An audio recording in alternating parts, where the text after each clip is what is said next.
بسم اللہ الرحمن الرحیم۔ نور طیبہ چینل سے اللہ بشکریہ۔ محترم ناظرین، آج ہم آپ کو اسلام کی سب سے پہلی مسجد قباء کے متعلق بتائیں گے۔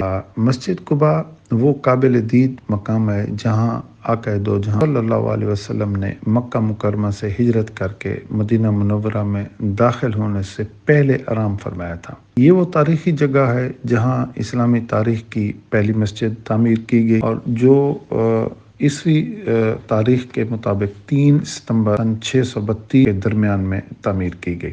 نبی مکرم رؤوف رحیم صلی اللہ علیہ وسلم نے سب سے پہلا کام جو مدینہ منورہ پہنچتے ہی آپ نے کیا وہ ایک مسجد قباء کی تعمیر کا کیا، اور اس کا پہلا پتھر آپ صلی اللہ علیہ وسلم نے خود اپنے دست مبارک سے رکھا۔ اس کے بعد حضرت ابوبکر صدیق رضی اللہ تعالیٰ عنہ، اس کے بعد حضرت فاروق اعظم رضی اللہ تعالیٰ عنہ نے ایک ایک پتھر رکھا۔ محترم ناظرین، یہ وہ مسجد ہے جس کا ذکر اللہ رب العزت نے اپنی محکم کتاب کی سورۃ توبہ میں آیت نمبر 108 میں اس مسجد کا ذکر فرمایا ہے۔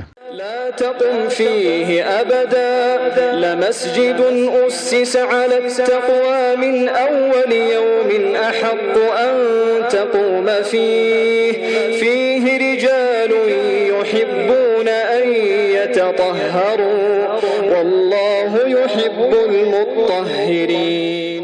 حضرت عبداللہ بن عمر رضی اللہ تعالیٰ عنہ سے روایت ہے کہ نبی کریم رؤوف رحیم صلی اللہ علیہ وسلم مسجد قباء کی زیارت کے لیے کبھی سواری پر اور کبھی پیدل تشریف لے آتے تھے اور وہاں آپ 2 رکعت نماز پڑھتے تھے۔ ایک اور حدیث پاک میں آپ صلی اللہ علیہ وسلم کا ارشاد ہے، جو شخص اپنے گھر سے وضو کر کے مسجد قباء میں 2 رکعت نماز ادا کرے تو اسے 1 عمرے کا ثواب ملے گا۔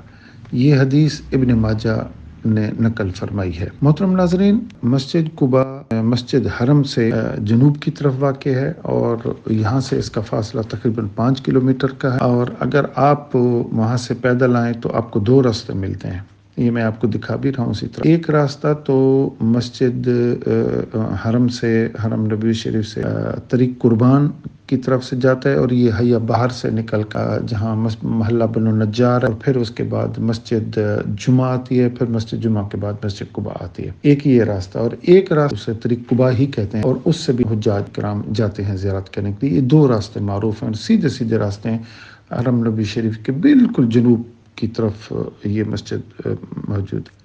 مدینہ طیبہ میں مسلمان شروع میں بیت المقدس کی طرف رخ کر کے نماز ادا کیا کرتے تھے۔ جب تبدیلی قبلہ ہو تو سب خانہ کعبہ کی طرف رخ کر کے نماز ادا کرنے لگے۔ مسجد قباء کی توسیع یوں تو کئی ادوار میں ہوئی، لیکن سعودی عہد میں اس کی بہت بڑی تعمیر ہوئی اور پرانی عمارت کو گرا کر اس کی نئی بنیادوں پر اس کو تعمیر کیا گیا۔ اس کے 4 مینار بنائے گئے، قدیم نقشے کا بھی خیال رکھا گیا۔ نئی مسجد قباء جنوبی اور شمالی دالان کی شکل میں بنائی گئی۔ دونوں کے درمیان میں ایک کھلا صحن بنایا گیا۔ دونوں دالانوں کے درمیان ایک چھت کے ذریعے اس کو جوڑا گیا۔ اس میں 6 بڑے گنبد ہیں، ہر ایک گنبد کا جو قطر ہے وہ 12 میٹر ہے۔ مسجد پر تقریباً 56 کے قریب چھوٹے بڑے گنبد ہیں، اور ہر ایک کا قطر جو ہے نا وہ 6 میٹر کے قریب ہے۔ مسجد کی پوری عمارت تقریباً 13,600 مربع میٹر رقبے میں پھیلی ہوئی ہے۔ مسجد کے ساتھ ایک بہت بڑی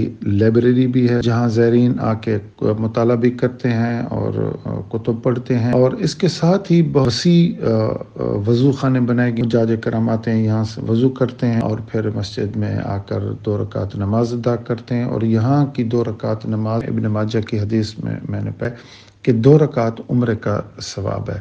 ہوا اس طرح کہ اہل مدینہ نے آپ صلی اللہ علیہ وسلم سے عرض کی، یا رسول اللہ، مکہ مکرمہ والے تو ثواب اور اجر میں ہم سے آگے چلے گئے، کیونکہ وہ تو روز عمرہ کریں گے اور ان کو طواف اور عمرے کی روز سہولت ہے وہاں پر، اور ہمیں تو کبھی کبھی پھر جانا پڑے گا، چونکہ مدینہ منورہ سے مکہ مکرمہ 400 کلومیٹر کا فاصلہ ہے، تو اس طرح ان کو تو ثواب زیادہ ملے گا۔ آپ نے فرمایا کہ جو شخص پھر اپنے گھر سے وضو کر کے مسجد قباء میں 2 رکعت پڑھے گا تو اس کو بھی عمرے کا ثواب ملے گا۔ یہ حدیث دیکھیں لکھی ہوئی ہے، یہ میں آپ کو دکھا رہا ہوں دروازے کے اوپر، ابن ماجہ نے نقل کی ہے۔ صلی اللہ تعالی علی خیر خلقہ محمد و آلہ وصحبہ وسلم۔